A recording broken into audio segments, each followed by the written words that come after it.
Hey folks, it's Marvin Cash, the host of The Articulate Fly. We're back with another On the Water with Dustin White. How you doing, Dustin? Marvin, I'm doing really well. Finally enjoying some sunshine here in Central Wyoming, which is a change of pace from what we've had. How are you? I'm getting there, so it's no longer the 3 plagues of Egypt? No. Yeah, we're through all of that. I think we're out of feeling like we're in the Pacific Northwest and things are back to seemingly normal here. So very grateful for all that. Yeah, but you got your frog and your lotus patterns really dialed in, right? Yeah, exactly. The river's already turned to blood. Thankfully, it's cleared out, so we're ready to go. So it's interesting, right? You're kind of starting to dry out, but I also looked at your weather and you're cooling off. What are you seeing on the water? Yeah, so we're cooling off a bit with the warmer temps that we had been experiencing. It kind of triggered our PMDs coming off.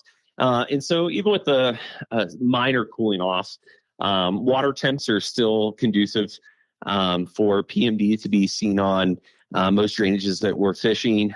We're starting to see some yellow sallies in the afternoon. And so all that's just indicative of summertime being here. And on the mile, bug wise, we're finally starting to see our friends, the golden stoneflies.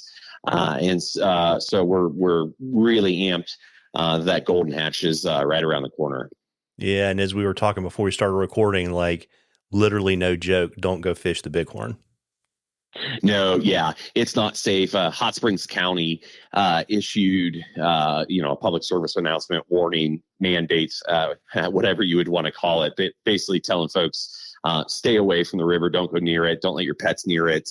It's unsafe to be even near the river, much less on it now. And so it's cranking above 8,000 CFS. And so folks that are familiar with the horn, if you hear that number and you think we misspoke, we did not. That's where it's at. So it's cranking pretty good. I'm pretty sure the stretch in Fort Smith is like over 18,000. So I mean, the whole river system there is pretty saturated with water and a lot of it moving through it. So it's just not even an option out of safety, much less fishability. Yeah, and so the good news is you get to save the gas money and you get to fish a little bit closer to town. We do. Yeah, we've been spending a lot of time on the mile and then obviously the Gray Reef with the respite from rain that we've had. We've been finally able to start peaking a little bit lower than Government Bridge, fishing some lower sections. And so we're really, really grateful for that. Reef is a bit mossy now. So the further down you go, the more moss you'll have to be cleaning off your flies, but it's fishing remarkably well. I think that's about as good as you could expect for this time of year. Mile is, a bit spotty at times. You'll find fish eager to eat with reckless abandon in several runs. You drop down a run or two lower and it seems like it's crickets. A lot of that has to do, I believe, with the fact that they bumped it 1,000 CFS just a few days ago. So they kind of haven't settled into where their typical feeding patterns are. But in a day or two, that should level off and we should be back to some pretty solid mile fishing. And as I said a bit ago, we're starting to see some goldens. And so that means that the golden stonefly hatch is just around the corner. And if folks haven't got to experience that yet, it's a heck of a lot of fun. Really big fish crashing on the surface for some huge dry flies. It's a ton of fun, and we all really look forward to this time of year every year for that. Yeah, that's awesome. And in case folks have been afraid that they haven't seen you around town, it's not because you're not there; it's because you got a new rig, right? Yes. Yeah. I was able to get a Chevy Tahoe. The transmission on my pickup finally gave up the ghost. So I got a new guide rig, and it's been treating me good so far. Yeah, we'll have to upgrade the shock so you can keep catching air when you're driving out to the mile, right? Well, I'm just telling you make better time, and it's better than the shocks when you get that thing on plane. So we're still trying to dial in the Tahoe for how it takes to get that thing on plane. But I got the trim tabs installed and jack plate, and just messing with that now to make some alterations, but we're getting there. Yeah, I'm thinking maybe a couple bottles of nitrous and you'll be ready. Exactly. Vin Diesel's going to be rolling with me pretty soon here. There you go. We've got a really good question for you. We've been teasing a lot of carp stuff, and Yes. Counterculture Fly reached out and he wanted to get your take on how you change your casting location when you're fishing for carp based on the carp's body language. Yeah, well, so I think that's a great question. Generally speaking, because of carp's eyesight, we want to lead carp. In a lot of times, the bare bones instruction I give my clients at the start of the day is, hey, this is going to change, but we're going to start with leading that carp by 5 feet. And what that means is I'm going to lead that carp by 5 feet in front of it, but also 5 feet beyond it.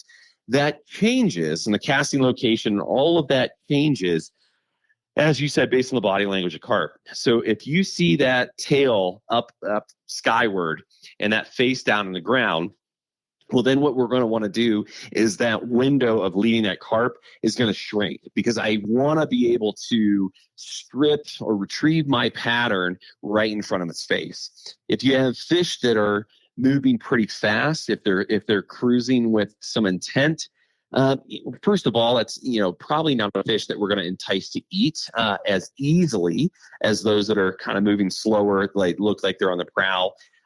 Oftentimes, if I have carp that are moving pretty fast, cruising along, unless water temps are up, and I've actually seen them either taking flying, something off the surface, or blitzing on bait fish, which we do see, I'm probably going to pass on that fish. But moving fish, the amount that you lead those fish, that you lead the carp, really is determined by the speed or the pace, the rate that the fish is moving. So faster moving fish, you're going to lead it by a bigger window, so that fly is intersecting in front of its face as it comes past you. If that fish is stalled out, moving slow, we can, that window is going to shrink a bit. Obviously, they are spooky fish, so you really don't want to line them. You don't want to have a kind of forceful impact of our flies on the water. So keep that in mind when we say reduce that window or shrink that window if you see them face down and tail up. But ultimately, we're looking for fish that are keen on eating, and there's a few things with that. At times, if the question's coming from someone where there's fish coming up for a mulberry hatch, so to speak, you actually do want to kind of bop that fish, almost on the head with those berries, at that fly that's imitating those berries that they're eating. Here in Central Wyoming, we got the cottonseed hatch. Much of the same thing. They're attracted to that. So it really does depend on what are they looking to eat, whether that's something on the surface or whether that's crustacean, leech, or some sort of aquatic insect that they're nosing for in the mud. And then the pace that they're moving. So I think that's a great question, and hopefully those tips will yield some more hookups with carp. Yeah, and I guess if you're going to make a mistake, you should cast too far in front and too far on the other side of the carp, because you can kind of correct that on the retrieve, right? Yeah, exactly. For a lot of times, if you cast too far, you might need to strip real fast to kind of catch up. But then you can start, whatever the appropriate retrieval cadence that fish in that particular moment dictates for you. So yeah, I'd rather overcorrect by shooting too far in front, too far beyond, and then be able to retrieve that back. It also depends on, how your flies are weighted. Are you using, purely floating line? Are you using, intermediate sink? Depends on the depth that the fish are at. Those kind of things are all what go through my mind when I'm personally approaching carp or guiding a client onto them. But really the name of the game is you want your retrieval in that whatever pattern that you're presenting for it to intersect the face, intersect in front of the carp. You want to be able that their path and the path of that fly is going to intersect. They're probably not, and it's not universally true, but it's not like, if you're streamer fishing for trout and you kind of get in the area and you're just retrieving and eliciting a chase from them, it's probably not going to happen. So you're really trying to almost like a center fielder is trying to gauge the trajectory of a fly ball, and that determines the path that they run for it. We're also trying to play with the actual geometry and physics of where is that fish moving. Yes, what is its body language? Is its face looking down? Is it suspended in the column? Is it looking up? Those all play a role in that. But the name of the game is that you're trying to get that fly to intersect the path that fish is on. Got it. And folks, we love questions on the articulate fly. You can email them to us. You can DM us on social media, whatever's easiest for you. And if we use your question, I will send you some articulate fly swag. We're entering a drawing for a half a day of fishing with Dustin, which is pretty cool, right, Dustin? Very, very cool. It's a good time, and there's plenty of water here in Central Wyoming to show folks around on, and so really excited to be able to offer that. Yeah, that's awesome. And before I let you hop this evening, you want to let folks know how they can reach out to you and book you and get on your guidebook? Yep.